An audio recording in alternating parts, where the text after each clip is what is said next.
Great Tuesday morning, everyone. Hope you're doing well. Cesar Mascoro Jr. in with Manufactured Home Sales Mastery. And this is our 15 Minutes to Mastery segment where we come in each and every morning at 8:15 Central Standard Time or Central Daylight Saving Time, whatever it may be, to get you the information, inspiration, and motivation to get your day started off on the right foot, because we know that every day life happens. Every day business comes at you hard and it can knock you on your butt. And so we want to make sure that we help you get started with the day with the right mindset and focused in on a plan of attack. So we take every day and we address a different subject. We try to apply it to life whenever possible. And obviously we're dealing with manufactured home sales.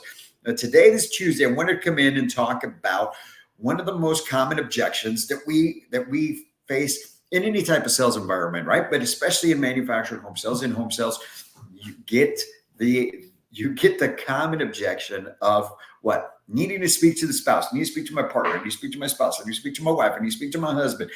Trying to put you off, right? Trying to give you the Heisman to push you back a little bit. And so we're going to run through this to figure out, why does this happen? How can we avoid it?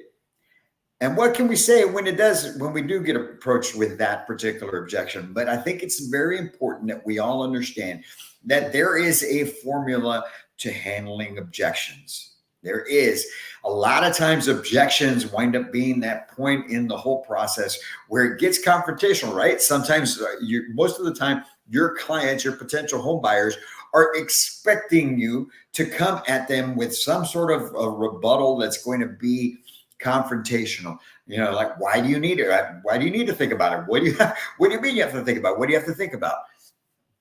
That's the type of response they're expecting. And so that's when they cringe. That's when things get a little, go in a direction where the separation gets even bigger. So that's why you want to follow a formula that's going to put that objection, whatever objection may be, at ease. Because at the end of the day, folks, you have to understand, it is a large commitment. It is a big commitment that you're asking them to make.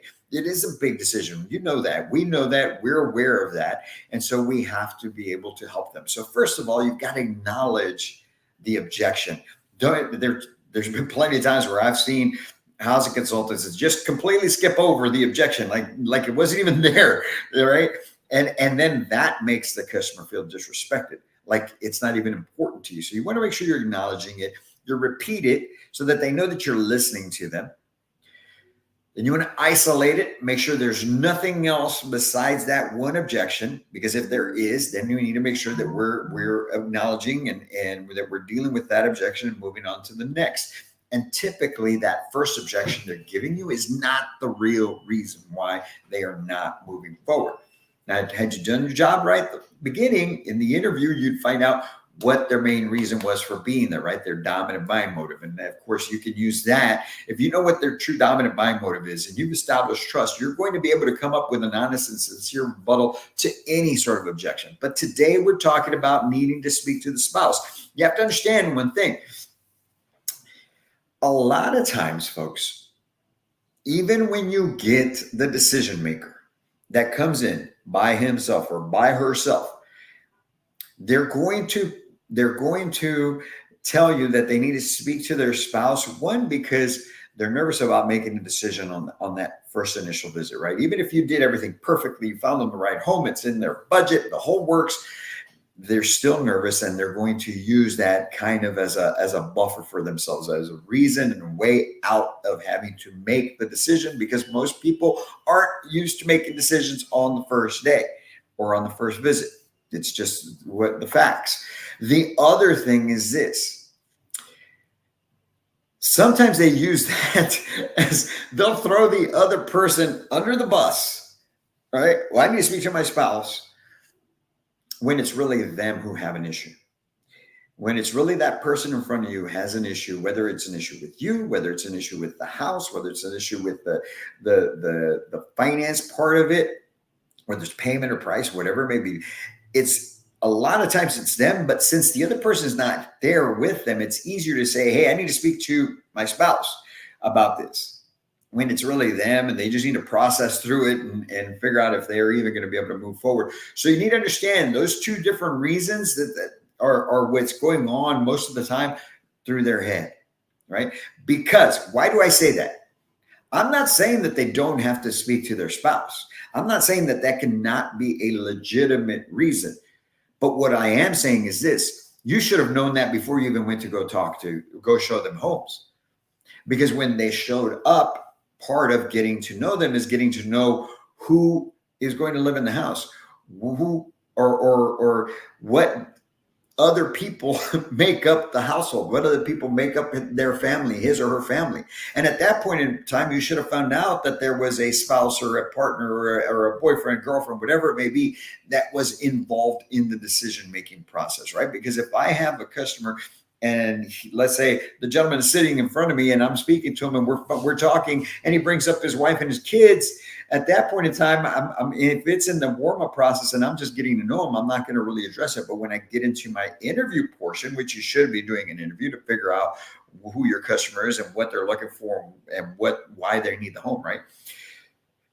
But at that point in time, when I start my interview, I'm going to refer back to the fact that he brought up the fact that he was married or he had a girlfriend, whatever it may be, right? The situation.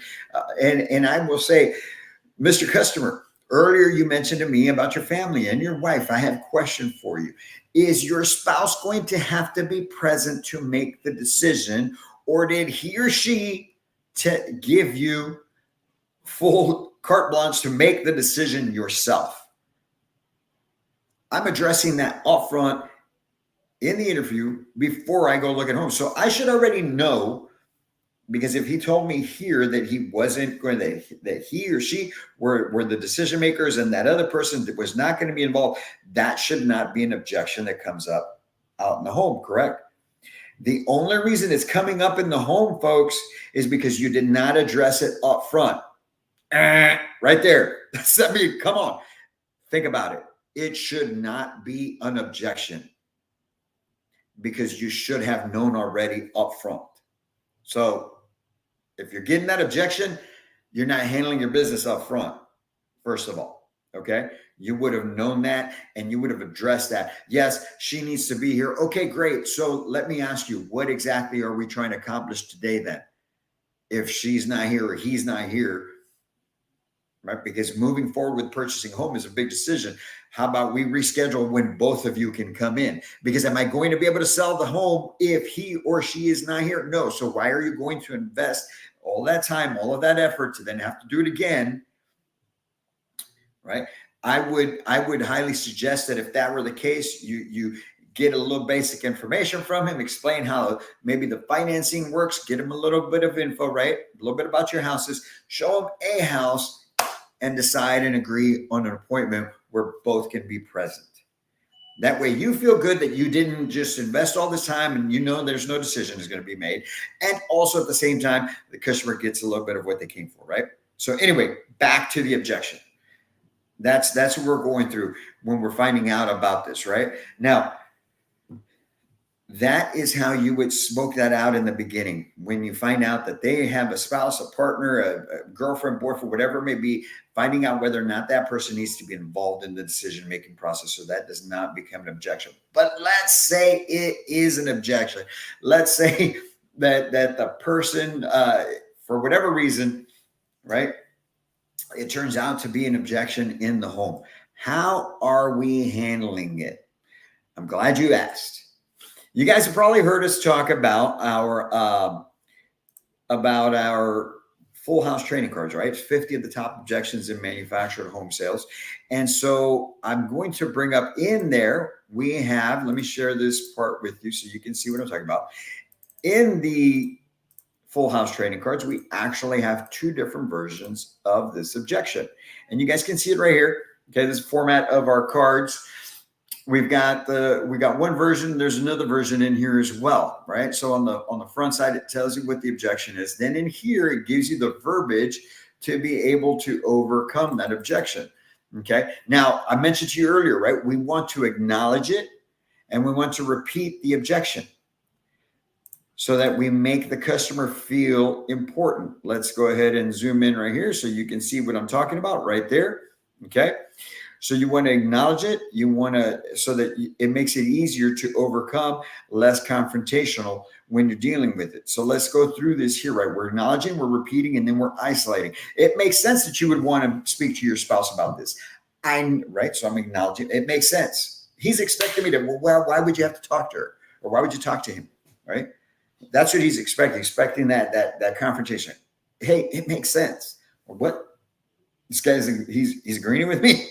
It makes sense that you'd want to speak to your spouse about this, right? I know it means a lot to my spouse when I discuss big decisions with her. Now, so that I understand correctly, this is where we isolate. Other than needing your spouse, speak to your spouse, is there anything else stopping you from buying the home today? Right? I'm isolating. Is this the only thing, or is there something else? Right?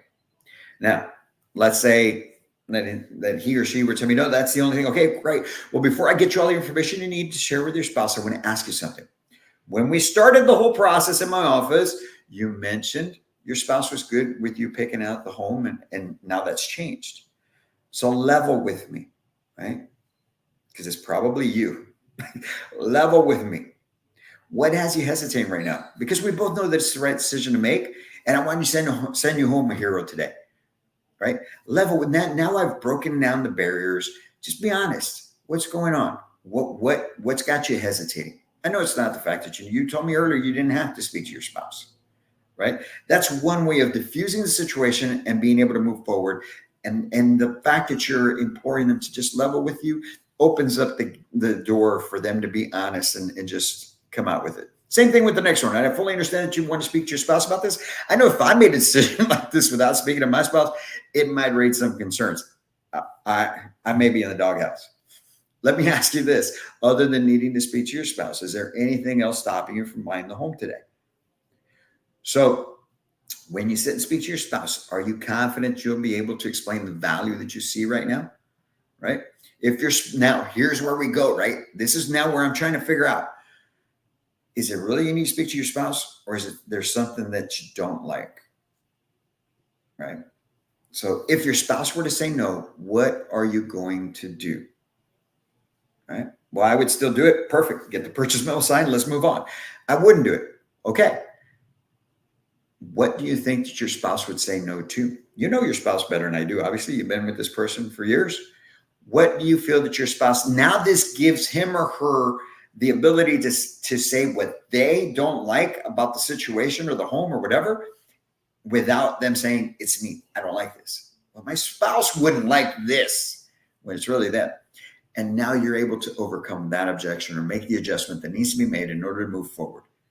That, my friends, is how we handle a couple of different ways the I need to speak to my spouse objection. That is what will get you through, but you're coming up with sincere and honest rebuttals based on what it is that they told you up front in an interview. So you see why it's so important to make sure that you're getting the interview done right, so that you can be that trusted consultant, as opposed to the sales guy, sales girl that is just trying to get them to make a decision.